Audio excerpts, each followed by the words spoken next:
Welcome to Conversations with Chuck Hester, a weekly podcast designed to inform, entertain, and introduce you to some really interesting and inspiring people. Today's episode is brought to you by Vidyard, the video platform for business. I'm your host, Chuck Hester. And in future episodes, we'll have some amazing guests, including Tamsin Webster, Jay Baer, Andrew Davis, Leslie Levy-August, Dean Bunchu, Lori Moreno, Shannon McCain, and Bob Berg. And a comment made by Bob Berg kind of sums up how I feel. He actually sent me a note and said, greatly looking forward to it, Chuck, and honored to be on the same bill as so many of my business heroes. I'm just excited to be in the same studio with my business heroes. And my business hero for today is Robert Rose. For more than 25 years, Robert has helped marketing leaders balance the art of science and marketing and tell their stories more effectively. Over the last 10 years, Robert and his firm, The Content Advisory, has worked with more than 500 companies, including 15 of the Fortune 100. Robert has served as Chief Strategy Advisor at the Content Marketing Institute since its launch in 2010 and helped guide it to be the leading global content marketing education and training organization. He's the author of 3 best-selling books on marketing and content strategy and the co-host of the popular marketing podcast, P&R's This Old Marketing, which has been downloaded more than, 2 million times in 150 countries. A good friend, a true uplifter. I'm thrilled to have in conversation Robert Rose. Robert, welcome. Well, hello, my friend. Yeah, I was struck by, that lineup that you just talked about. And it's like, yeah, you've got all of these wonderful business heroes, but today you get me. No. I'm saying starting off with one of my business heroes. So that's all good, man. It was good. So let's start with it. I mean, we were talking offline before we went live. We were talking about what I call the new reality and what's going on. Because you're the content expert along with Joe Paluzzi and the bunch. But tell me, how is the new reality affecting content and how brands are trying to get content out there? Yeah, well, I think we'd all agree that 2020 is one we're not going to be, we're not going to have any sort of regrets about seeing in our rear view mirror. It has been a tough year for everyone for so many different reasons. When we start to look at what's happened in the world of marketing and specifically content, we've seen a big pivot, right? So, even from March forward, as we started to see businesses try and figure out how to navigate this new world, next new normal, whatever we want to call it these days, what we've seen is an acceleration of change, right? Rather than sort of fundamental change itself. All of the changes that we've seen are things that have largely been in the works for some time. For example, the trend for direct to consumer with consumer packaged goods and durables and all of that, and really the drive to create direct relationships with consumers through e-commerce and through content. That's something that's been in the works for some time, but it was certainly accelerated by COVID and the work from home and pickup and all of those things. And we see other trends such as, one of the trends that we speak to is this decommodification of physical space, right? Where getting in front of a customer or traveling to a customer, being in the same physical space, being in the retail space, well, that's a special thing now. That's something that, we humans are treating with a little more care and preciousness than we did before. And so what it means is that the digital experience has to act as a bit of a proxy toward that. So that puts even more emphasis on getting really good at creating digital content experiences. And similarly, we've seen sort of this idea of transparency, purpose-driven content, the idea of telling stories, delivering value, really leaning into the brand becomes such an important part of marketing. And that, again, this emphasis on getting really good at content. So weirdly, ironically, in a year that has been so troubling, there's been a real acceleration for the need for great content marketing, great storytelling in business. And, we've started to see that. We've started to see some of the acceleration of that. So that's been a good thing, but it's been couched in this sort of very challenging way to make this pivot because we're all still working from home. We're all still trying to figure out how to navigate the business environment in a world where we can't really get together physically. So I would say in any normal year, I would be excited by these accelerated changes. But this year, I'm cautiously optimistic that 2021 is going to be something where we really do see a, as the analysts are calling it these days, sort of a V-shaped or U-shaped curve. Yeah, it's interesting to see. And, I've coined the phrase COVID blessings. I mean, there are some COVID blessings, especially for my business, because, as a consultant, I'm actually working with folks in London. I'm working with folks in Australia. I mean, it doesn't matter where I am. And I'm also counseling my clients on how to deal with what I call the Zoom culture. Being able to make sure you're engaging not only your customers, but your employees as well, and being able to work together and to make that happen. So, that does make a difference. Now, content marketing world happened, what are we going about a month and a half, 2 months ago almost now. But, and you obviously were actively involved, and we as a group, if you will, and there's bunches of us that missed walking the hallways, hanging out in the speakers lounge, and hanging out and having a really good time in that regard. So, but as I said earlier, kudos to CMW for pulling it off. I mean, they really did a great job. I was involved with 3 different AMAs with Jay Baer and Tamsin Webster and Pam Didner. And it went really, really well. So talk to me about, the logistics behind that, because, one of my favorite things used to be when Joe was involved, he would do it, but you often did the one-on-one interviews with the celebrity guest, if you will, and had a really, really good time doing that. So, and the seamlessness of a certain extent, I mean, going from the actual keynote into an AMA, for instance. I mean, it went really, really well. So talk to me about the logistics of that, how you think it went, and, lessons that you learned from that. I think it went as well as it possibly could have. I think I'm not short on saying that for all of us, there's a fatigue in terms of Zoom events and virtual events and those sorts of things. So, the goal is to try and make these things as exciting, interactive, and as much like a lean back experience that you would have on any great entertainment network as you can. Mm-hmm. And they're just different. It's a different medium.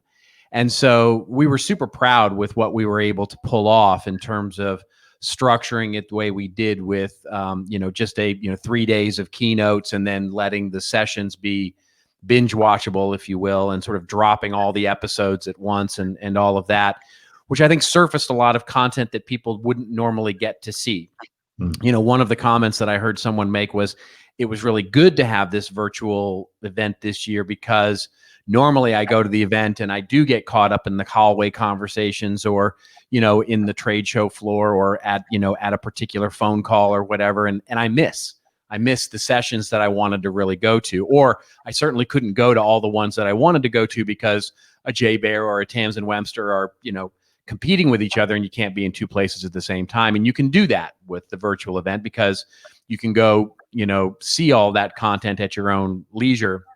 And I think that in many ways was a big learning in terms of surfacing some of the value that is hard to surface in a physical event. But having said that, the lack of a physical event was, I personally truly missed it, giving hugs to friends and new friends and hallways and all of that stuff.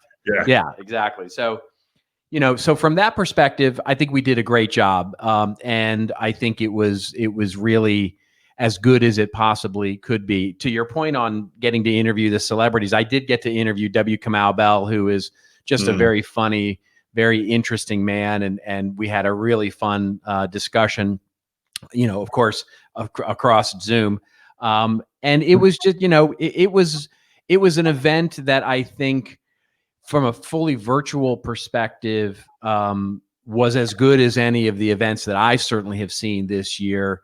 But I'm really excited for 2021 to either bring some hybrid version of that and get back to the physical event at some, at some level. I miss it.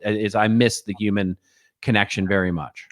Yeah, I'm the same way. And Lori Marrero, who is my business coach, and he'll be on this show in a couple of weeks. She basically has taught me goal setting better than I've had before. And honestly, one of my goals, and I've talked to Tamsin and to Jay and Pam about that, said, and my goal is to get back to Cleveland. Which, if there's a goal in life, I'm not sure that getting back to Cleveland would necessarily be, top of a lot of people's lists, but it's more getting a chance to, but you know what, that city's an awesome city on top of everything else. It's a great city, yeah. Yeah, you and I both are huggers and talkers, and we love to get the chance to, and honestly, some of the richest conversations come outside of the sessions as far as that goes. So I am definitely shooting for 2021 Cleveland, and let's see what happens there. I would really enjoy doing that, so I'm going to make it work. So Robert, talk to me some, and we can do it here, but the content advisory, give me just kind of a elevator pitch as to who you are, what you do, and the type of clients that you're working with. And I've got specific questions after that as well. Sure. Well, aren't you the sweetest for asking? So it's the work that we've been doing for 10 years. When Joe and me and the band of merry, shenanigan makers that sort of created the idea of CMI and content marketing world, we're all getting that together in 2008, 2009, 2010. We started working with brands at that point, running all over the planet, doing training on content marketing strategy, doing consulting on content marketing operations, content strategy operations, because it was the world that I grew up in. And in my role as chief strategy officer there, I was certainly helping to try and grow CMI, but my real role was to support our enterprise clients, to help them operationalize everything around using content strategically in the business. And as we started to, build upon that, it really started to take off, and we've had great success with it. And then after the acquisition of CMI in 2016 by UBM, and then subsequently Informa that acquired UBM, it was a business that they didn't really want to be in. And so they basically came to me and said, hey, listen, we'd like to figure out a way to make this work. And so what I did was I just basically spun out everything we were doing in consulting and training as the content advisory. So we do training of content marketing and content strategy. We do custom research. We do consulting and advisory services around the topic of content marketing and content strategy. Really the same work we've been doing for 10 years. Now we just do it under a bit of a different banner, and we're still aligned really closely with CMI, as we just talked about with the event and everything. Mm-hmm. And so it's just that part of the business is sort of a business that now resides under me without residing under CMI. And so, yeah, it's as I was mentioning in the top of the show, it's this thing that we started to see a real pivot toward, and we're excited to, pivot with it and deliver those services remotely now as much as we can, and certainly getting back to physical when we can. Yeah, it totally makes sense. So specific questions in that regard. Now you are, as we mentioned at the top of the show, an advisor to Fortune 500 companies, a lot of very large brands. If you take a look at what you're doing, how are you consulting and advising them differently in 2020 than you were in the past? And again, I'll speak to the idea of an accelerated change rather than one that has sort of been born from 2020 itself. And I think the biggest shift, and certainly this has really been the focus of our consulting, is in many ways the last 7 or 8 or 9 years with brands have been, let's build content marketing as a thing in our business. Maybe we don't call it a strategy, maybe we call it a team or a tactic or whatever it is, but basically, we've got people that are creating content for marketing's purposes and building inbound programs, search programs, content marketing, brand, digital, whatever we call it, sort of activities. But what we're starting to find is that those skill sets, those, creation of content that is valuable and for inbound and for search and all of that isn't quite good enough. What most brands are doing now is saying, yes, the content marketing thing is working, but we actually need this group to do more. We need them to manage digital assets more effectively. We need them to handle translation, localization more effectively. We need to handle structured content for personalization. We need to handle training and socialization of content creation across the broader organization. In other words, more responsibility for the same people, where in many cases, those governance processes, those training issues, skills, and technologies just don't exist. And so our focus much of the time these days is to sort of upskill and, give new responsibility and governance and remit to a nascent content organization that's trying to find its way, trying to find its way in a bigger company to say, these are the responsibilities we know we should have, but we're not quite sure how to organize it, get it out there, and really figure out how to document it and make it a real part of our company strategy. And so it's been really fun actually to try and work with brands to sort of really build in the strategic function of content, and sort of take it beyond sort of this very simple tactical, hey, let's build a blog, to something that's truly representative of the business strategy. Interesting. Yeah, I mean that's when I work with my clients, specifically on messaging and branding. I'm within LinkedIn for most of the time, but I run across folks all the time. Well, I have a blog, so I'm doing content marketing. But what's my favorite question is, because I also do marketing communications consulting. My question on the Marcom side is, so where's your marketing plan? Where's your Marcom plan? And on the content side, so have you built a content marketing calendar? I had that conversation this morning with one of my clients, and they went, we're working on it. I mean, those type of things. And it's the spaghetti against the wall situation that you run into. So, Robert, you are never a person that can be put on a spot. I know that, but I'm going to try.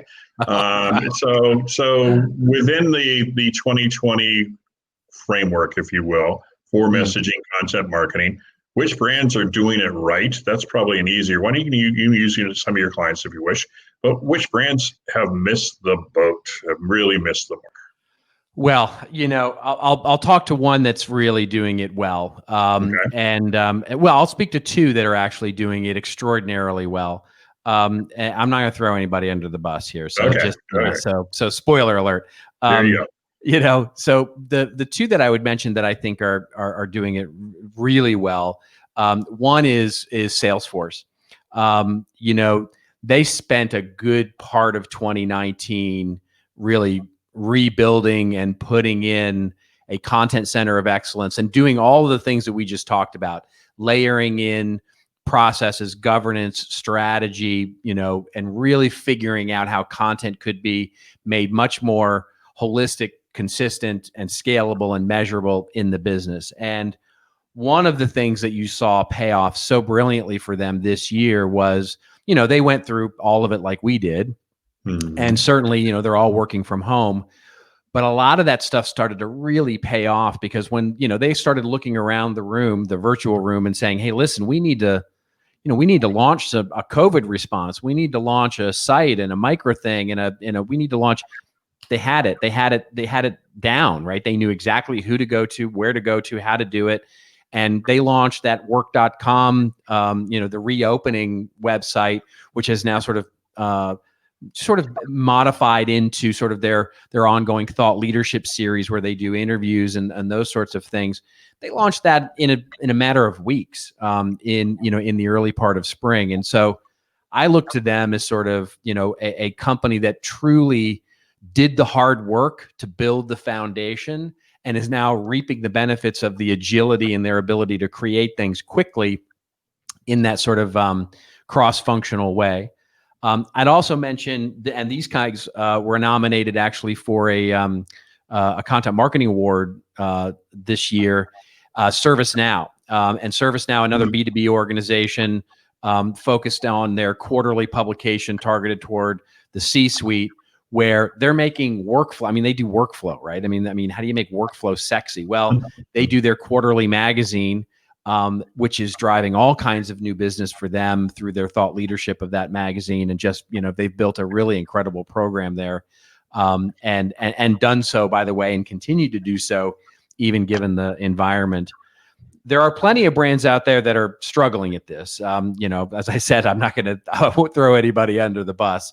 Right. But, I think the biggest trap that companies are falling into right now is they're still operating in this siloed way.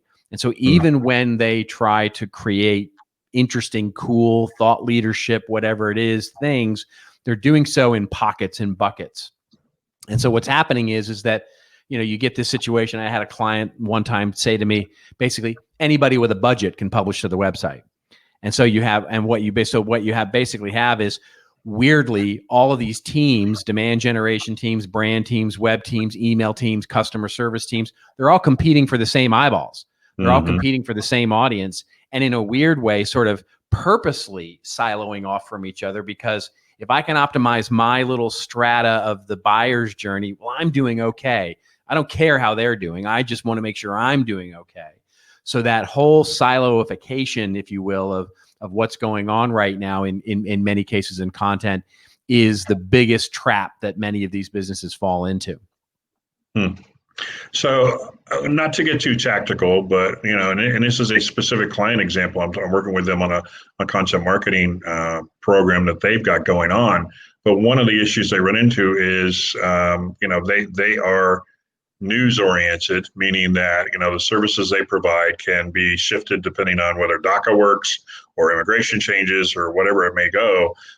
So how do you answer a question of which came up the other day? I have the answer that I've given them, but how do I create a content marketing calendar that's themed for every week, and then it gets blown up because there's news that comes out that we've got to talk about? I mean, how do you address something like that? Well, I mean, that's I'd say welcome to the party. I mean, that's everybody, Exactly. right? That's what I told them. I said, welcome to the party. It's like, sorry, you're like everybody in the world, right? We're all, there's a wonderful quote by E.L. Doctorow, who the wonderful author who spoke to the idea of writing. How do you write? And one of the things he said, writing or creating content, writing is like driving in the dark in the fog.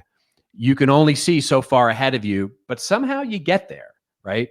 And that's what we're all dealing with, right? We're dealing in a world where Google's algorithm changes completely capriciously. And so all the hard work that we did, to create some content center of excellence, all of a sudden that was on the front page of Google is now on page 45. Right. We create this wonderful owned media experience, and it's amazing. It's driving subscribers, and all of a sudden COVID hits and we can't do an event anymore. And, all of these, we're all dealing with things that are going to be unpredictable. The one piece of advice that I would say is, and this is something that I've dealt with a few clients before, is planning for the whole story, right? The one thing we can do is plan for the contingency of the entire story. I'll give you one example of this. I worked with one client in education, right? And, whatever you think about Common Core education, this particular organization, they're all in on Common Core. And one of the things that they did was they planned for it to be successful through Congress, through the government, to get basically accepted in all 50 states.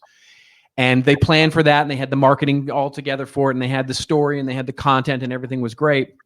What they didn't plan for was the immense pushback that they were going to get from the rank and file populace as these states started to approve this thing. And they were woefully unprepared for the vitriol that they would receive from parents and from teachers and from students on how awful this thing was. And they didn't plan for it. So they were really caught, unaware with this whole situation.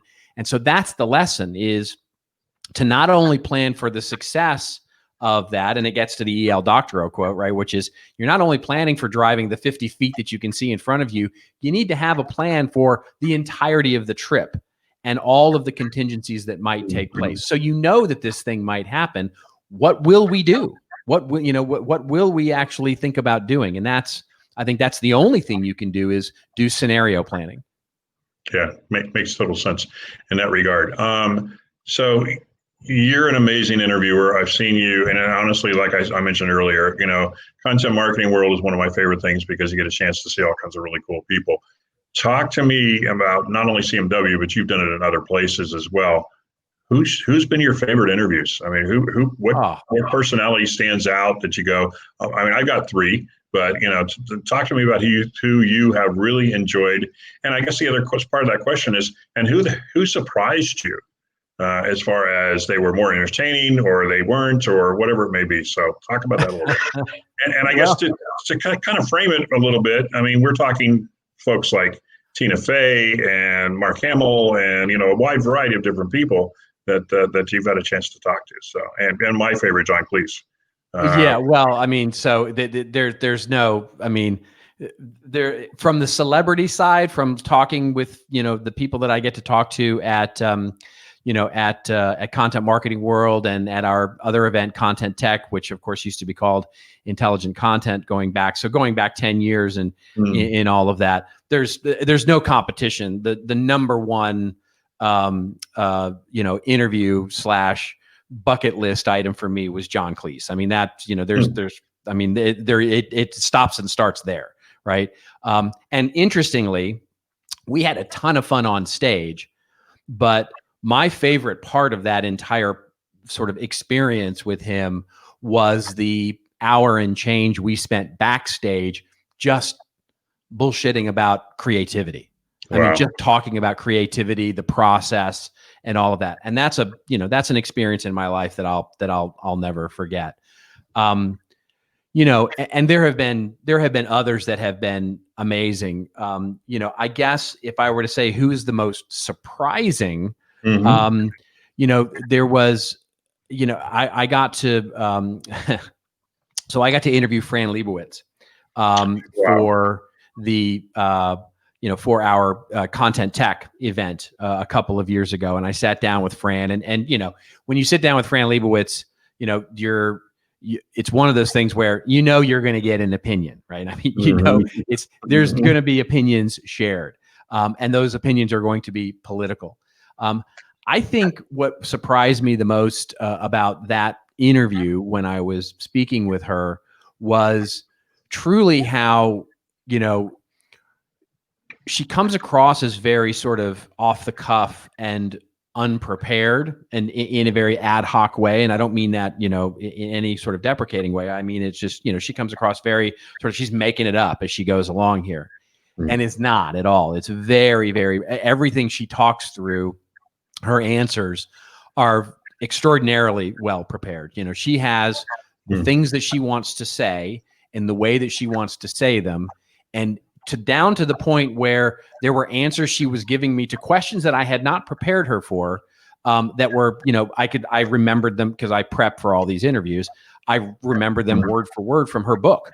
And so, she's well, she's got a list, sort of a bucket of answers for various things that she leans on. That's not to say that she didn't ad lib anything, but it was surprising to me at how much she leaned into what she had prepared versus what was sort of, just in the moment, if that makes sense. It makes total sense. Yeah.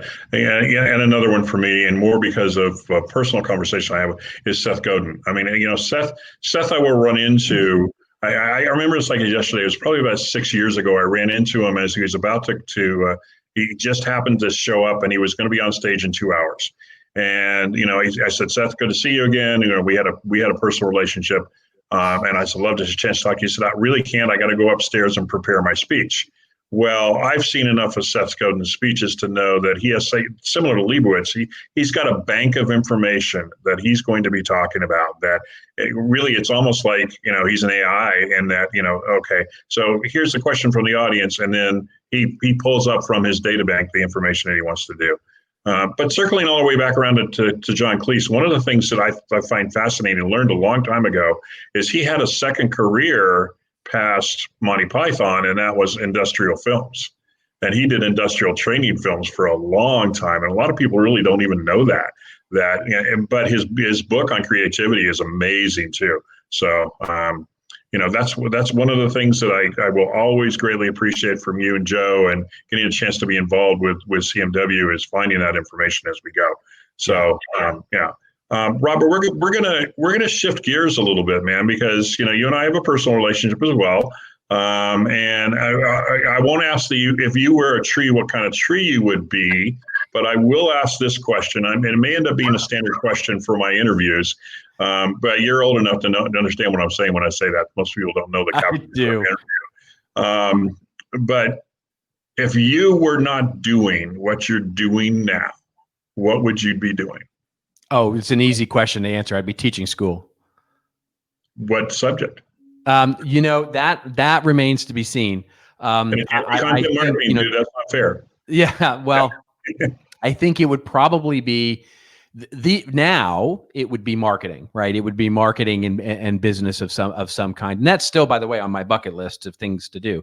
My joy in life is teaching workshops, is teaching and sitting in a classroom of people and, working through things and rolling up our sleeves and doing that work. That's my favorite. It's my happy place. And so it truly, were it, let's call it 15 years ago, 20 years ago, it would probably be some form of English literature, which is what my schooling is in. But now, because of my experience and tenure in the world of marketing, it would probably be marketing and business. Yeah, very similar. When people say, "What do you want to do when?" Because I'm 61. When you retire? Well, I'm not retiring anytime soon to start. But the other part of that is writing, speaking, teaching. I mean, I've always enjoyed my workshops and the things that I do. I love the aha moments that you have with your consulting clients of, oh, okay, now that makes sense. This is totally where it goes. And before I forget, because we did talk about that in a speaker's term, but in your sizzle reel. And by the way, I'll get to one other thing in regards to LinkedIn. But this is honestly, it's where I found the sizzle reel was on your LinkedIn profile, which God bless. It's really kind of more of a hard boiled reel more than a sizzle reel. But I was ready to book you, man. So it works. You bring up the Kitty Hawk story. Can you relate the Kitty Hawk story to the audience for us? I can, yes. It's in the context of, one of the talks that I give. I haven't given it in some time, but one of the talks that I give, I talk about the slow work and the importance of the slow and quiet work, the work that goes unnoticed and, quite frankly, in many ways feels like you're not making progress, but ultimately is one of those things that, in many ways, you've heard about the overnight success that took 20 years to get there, right? That's the slow work. And the story that I tell is one of my favorites. It's about Orville and Wilbur Wright, of course, the famous inventors and certainly builder of human powered flight. And when they were working in Kitty Hawk, they worked for years on this, and of course, very famously failed and iterated and tried and didn't work and all of those things. And they worked at years at this, and then of course they ultimately succeeded. They had a successful test flight of one of their planes and had human powered flight, and it all took off and it was great. And you would have thought that in that moment that, they would have been being watched. And of course the newspapers would, the headlines the next day, human flight, and, it took off and everything would be, everybody, it would have spread around the world in an instant. And of course it didn't. And much to it, and much, of that because the mass media wasn't really around in the way that we know it now, but many of it was because they were just simply doing the quiet work and weren't really into marketing themselves in that way. And it was 6 years later, actually 6 years after they had done it, that the first time it really hit the newspapers was in a New York Times article where someone else, a hot air balloonist, was actually being interviewed by a New York Times reporter, and they said, "Do you think human-powered flight will ever be achievable?" And the guy said, "Well, I think there are some interesting experiments going on right now down in Kitty Hawk, North Carolina," and that was it. And it was after that it started to really hit the news. And to me, it's such a indicative place of our having to be patient. The work that we're doing now, whether it's in content marketing, innovation, digital marketing, in many ways won't get recognized and won't really be understood for years to come. And it will only be in hindsight that we'll point back to that moment and go, That was the thing. That was the tipping point. That was the innovation moment. And it's a hard thing to do when you're in this sort of real time, impatience of sort of the digital satisfaction that we've come to realize, trying to identify the trends as soon as they're there. And in many ways, the lesson is basically have patience, do the quiet work, do the slow work, because at some point you may just change the world. And it will pay off. Yeah. And that's something that you and I both run into with clients. It's a case of, okay, so let's put that program together, and a week later, so how's the results going? What's going on? Where are we, and what's happening with that? And it's hard sometimes to be able to do that. I'll shift to my favorite subject, LinkedIn. And you are an active user on LinkedIn, and your profile rocks. And not because I did it, but thanks in large part to some of the advice that you gave me. I appreciate that. I'll take that. I'll use your term. You're so sweet for saying that. Thank you, Robert. I appreciate that. Tell me about your experience with LinkedIn and how you use it. What are you using LinkedIn for? And what are the good things you're seeing about it, and some of the things that you're not overwhelmed with? Yeah, I would think that, LinkedIn is pretty much where I live my social media life to the extent I have one. I'm on Twitter because you got to be on Twitter. Right. I find zero joy in Twitter. And, there are some funny memes and stuff like that get traded back and forth on Twitter that are fine. And, I think it was Jay Bear who actually said this, which I love this saying, where he said, Twitter, it's not about how many are on Twitter, it's about who is on Twitter. And notably the last, certainly 4 years, it's been one person. But that's the value of Twitter for me is pretty low, honestly. But we're there, and I leverage it, and I'm relatively active on it. Facebook is, for me, the only thing I want out of Facebook, quite frankly, is, pictures of kids, dogs, people's food, where Friday they're night, taking vacation. That's all I want. Yeah, right? Friday night concoctions, Yeah, exactly. And so you're never going to see anything political from me on Facebook, or really, quite frankly, even business oriented on Facebook. I just don't go there. I just don't. For me, Facebook is for friends and for, bitching about my Dallas Cowboys and, and talking about sports and, sharing beach pictures. It's not for anything business. LinkedIn is probably got 85% of my focus.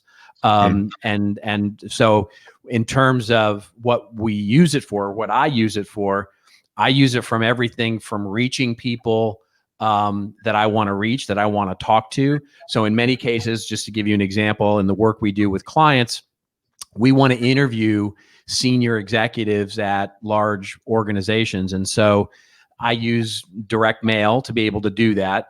And reach out to, to those individuals to say, hey, listen, we'd like to interview you, talk about the operation of your business and, sort of blah, blah, blah, and do those kinds of outreach with it. I also use it obviously as a platform for business development, for doing posts and, sort of demonstrating and promoting our thought leadership to the various audiences that we have. So we've got the company page, of course, and then we've got my personal profile as well. And those, it's really become the sort of social media hub of my business. And love it for that. It has definitely provided leads. It's definitely gotten me engagement, speaking engagements, certainly, and others. If there's two things I don't love about LinkedIn right now, it's quite frankly, there's that famous saying that sort of marketing ruins everything. And in many ways, I think what has happened is that inbound sales or outbound sales has ruined LinkedIn to many. I can't get the number of connection requests that I get from a business development or a salesperson these days that says something like, hey, let's put 5 minutes on your calendar so that I can tell you about my solution, as a connection request. Right. And what it has done, I think, unfortunately, is the tsunami of that has ruined business development connections. If your title has business development in it anymore, the reason you're not getting connections is because, quite frankly, when you reach out to someone, as earnestly as you may reach out, they see that business development title and they're burned. And so I think it's really burned a lot of a title of sales, business development, or whatever it is, account services, because they know that if they accept that request, the next thing they're getting is a pitch. Yep. The other thing that really bums me out about that is that it's ruined one of my things, which is to reach out to those executives to do interviews for research, to do interviews for Content Marketing Institute's blog or my own blog with successful executives who are making things work. And I reach out to them to say, hey, I'd like to interview you to sort of surface all this wonderful work you're doing.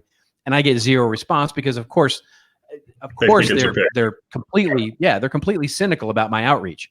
And so that's the thing that I guess bums me out the most is how spammy it's become over the last few years. Well, and not only that, but I think a concentration is over the last 9 months, because as you mentioned earlier, as a salesperson, I can't go to a golf tournament, to, a chamber of commerce meeting, whatever it may be. So I'm running into LinkedIn, and on a regular basis, I'm getting the same thing you are, which is, hey, you know what? Or they do a generic invitation. Sometimes I accept, most of the time I don't. And then the very next thing they message me is their pitch as far as what they've got going on. So, and that's a lot of the work that I do with my clients, is teaching them how not to do that and how to actually have some really solid messaging. Don't you just want to reach out through the internet somewhere and find the person that's teaching? Because you got to figure there's somebody teaching that, right? There's somebody out there in the world that's teaching that this is a good idea. And I want to just throttle that person to say, stop the madness with this, because it's just not going to work. It may have used to work, but it doesn't work any longer. Yeah. Totally agree with that. And by the way, just as a quick FYI for the audience, if Friday Night Concoction was mentioned, every Friday, Robert puts together a really cool drink themed, most of the time tequila based, and shares it on Facebook. So that you're like me. I'm the kids, the applesauce recipes, and whatever else I may be cooking that week is what Facebook's all about for me.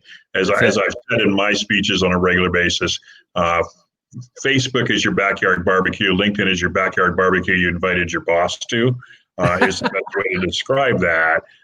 So yeah, I'm really, really appreciative. Dude, I cannot tell you how enjoyable this has been and how we could go on for another hour and a half in the process of talking.